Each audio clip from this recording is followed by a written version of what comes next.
Jason's Persian-era completion scheme is not merely an alternative exegetical conclusion. It functions methodologically to remove the New Testament as a covenantal interpretive authority. However, Israel-only I.O. has never been an Old Testament-only method. It is built on the Old Testament as interpreted through the New Testament's own time markers, covenantal framework, and audience relevance. Jason knows this. Since 2017, he has produced hundreds of YouTube narrations presupposing that the apostolic writings represent the authorized covenant climax of the prophetic story and that fulfillment was located within the 1st century. The problem for Jason is straightforward. If the apostolic witness is allowed to remain intact as an interpretive authority, his Persian-era completion theory collapses. Once the New Testament is neutralized or treated as a secondary retrospective repackaging, he can then claim everything was already fulfilled. The New Testament adds nothing essential. That move is not Israel only. It is just anti-apostolicism, by which I mean it denies the apostolic writings their function as the authorized interpretive lens and 1st century terminus locating voice of Israel's restoration narrative. The question at hand, then, is whether this scheme has scholarly, historical, or scriptural support. Scholars. Mainstream scholarship broadly agrees on historical reference. Cyrus is widely recognized as the referent of Isaiah 44 to 45 and a major figure in Isaiah 40 to 55, and Zerubbabel is acknowledged as a significant post-exilic hope figure in Haggai and Zechariah.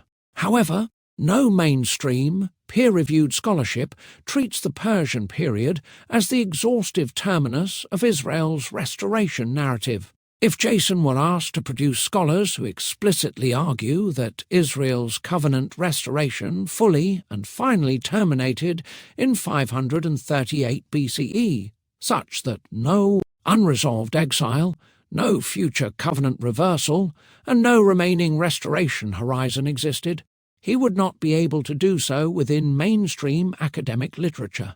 Prominent scholars like N.T. Wright and John J. Collins consistently recognize that Second Temple Jews continued to view the exile restoration problem as unresolved long after the Persian return.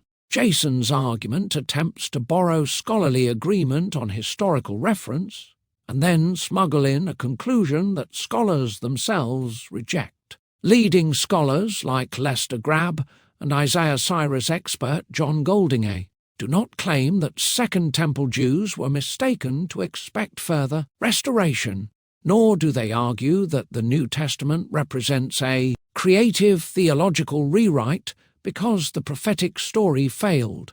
Those conclusions are not scholarly consensus, they are Jason's additions. Jason is attempting to take pieces of what scholars agree with and then add a conclusion that scholars reject. Historically, there is no credible evidence that the Persian-era return was understood either by Jews of the period or by later Second Temple communities as the exhaustive resolution of Israel's covenant crisis. First-century Jews unquestionably viewed Cyrus's decree and the early return as part of restoration history, but they did not view it as the climactic reversal of exile, covenant curses, and foreign domination. In practical terms, 538 BCE was understood as a return, not the return. Zerubbabel was viewed as a Persian-appointed governor, not an enthroned Davidic king. The Second Temple stood, but it was not regarded as the promised end-state glory envisioned by the prophets.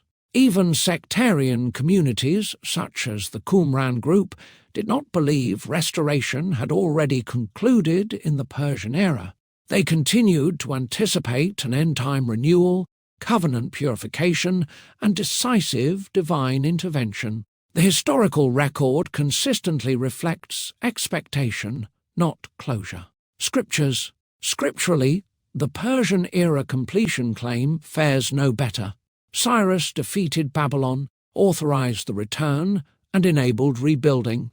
But Isaiah 44-45 never states that covenant sin is resolved, that the law's curses are exhausted, that Israel is permanently purified, that Davidic kingship is restored, or that judgment is finished, per Isaiah 44:28-45, Ezra 1:1-4, and 2 Chronicles 36:28. These texts describe initiation, not consummation. Zerubbabel is called a signet ring per Haggai 2:23, but he is never crowned, never enthroned, and never rules independently as a Davidic king.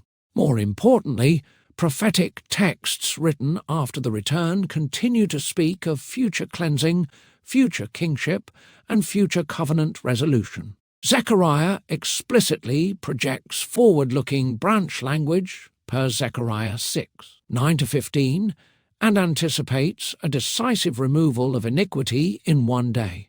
Second Temple literature, such as the Psalms of Solomon, anticipates a coming Davidic deliverer who would purge Jerusalem and Gentile domination and restore righteousness. These expectations are fundamentally incompatible with the claim that final restoration had already occurred under Cyrus and Zerubbabel. Post-exilic prophets further undermine the completion thesis. Zechariah, writing in the Persian period, speaks of future purification, future Yahweh kingship, and future transformation of Jerusalem. Malachi, also dated to the Persian period, presupposes a functioning temple while indicting a corrupt priesthood, issuing a covenant lawsuit, announcing a future messenger, and warning of a coming day of judgment. A restoration that still awaits cleansing, judgment resolution, and covenant. Purification cannot honestly be described as exhaustively complete. If 538 BCE truly marked total covenant completion, one would expect at minimum reversal of covenant curses, removal of iniquity, and accomplished purification. Restoration of Davidic kingship, not merely governance. Resolution of Day of Yahweh judgment themes. Realization of restored glory and temple ideals as described by the prophets. Jason can point to return and rebuilding, but he cannot demonstrate that these covenant resolution conditions were met. Without them, the claim of 538 BCE total completion collapses. Conclusion: Jason's Persian-era completion scheme only functions if the New Testament is stripped of covenantal interpretive authority. That is not Israel only, it is anti-apostolic in method because it denies the apostolic writings their role as the authorized climax and interpretive lens of Israel's restoration story. The Persian-era return was real and significant, but it was never presented as the exhaustive terminus of covenant resolution, neither by later prophets, nor by Second Temple expectation, nor by the apostolic witness. The claim that 538 BCE completed everything is not exegesis, it is terminus smuggling, a strategic maneuver designed to evade the apostolic climax within the AD 70 framework. It has no support from Scripture, no support from scholarship, and no support from history. It also ignores the prophet's own covenantal horizon and should therefore be rejected as spurious and exegetically unsustainable.